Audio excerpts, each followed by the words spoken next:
পড়তো কেন অমিতের সাথে তো আড্ডা মারাতে গিয়ে দীপ্তি সন্ধ্যাবেলা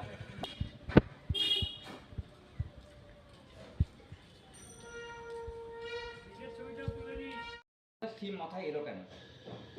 দেখুন, নারী শক্তি তথা আমাদের থিমের মেন নাম হচ্ছে আমাদের আমি ওই মেয়ে। তো আমি ওই মেয়ে সেই ক্ষেত্রে এখানে বোঝাচ্ছে বিভিন্ন নারীর উপরে অত্যাচার বা নারী শক্তি সমস্ত কিছুই বোঝাচ্ছে। এখানে আমরা পণ প্রথা, বাল্য বিবাহ সমস্ত কিছুকে তুলে ধরতে চেয়েছি যে নারীদের আজকে জায়গায় দাঁড়িয়ে নারীদের যে অবস্থা বা নারীরা যে সমস্ত কিছু ইয়েতে পড়ছে, যেভাবে পড়ছে সেই জিনিসটাকেই বোঝা হয়েছে বিভিন্ন কিছুর মাধ্যমে। এ ধরনের চিন্তাভাবনা কি আগে থেকেই ছিল যে এরকম কিছু করবেন? দেখুন, এই সমস্ত চিন্তাভাবনা বেশ কিছুদিন ধরে আমাদের ক্লাবের সমস্ত যারা সিনিয়ররা আছেন তারা সমস্ত কিছু আলোচনা করে ধীরে ধীরে এই জায়গায় দাঁড়িয়েছে, তারা এই ভাবনায় নিয়ে এসেছে।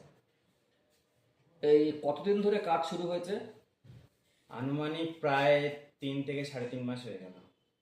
এই কাজ মূলত কারা করছেন? কারা লোকাল শিল্পী না বাইরের থেকে এসেছে? এখানে কাজ করছেন, একটা টিম ওয়ার্ক হচ্ছে।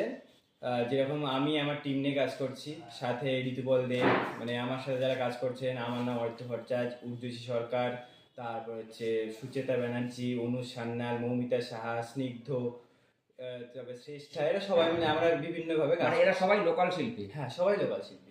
এই ক্লাবের এই পুজোর মানে বাজেট কত কত কীরকম টাকা খরচ হবে বলে মনে হচ্ছে? আনুমানিক 14 থেকে 15 লাখ টাকা বাজেট আছে। আপনার নাম? আমার নাম অরিত্র ভট্টাচার্য।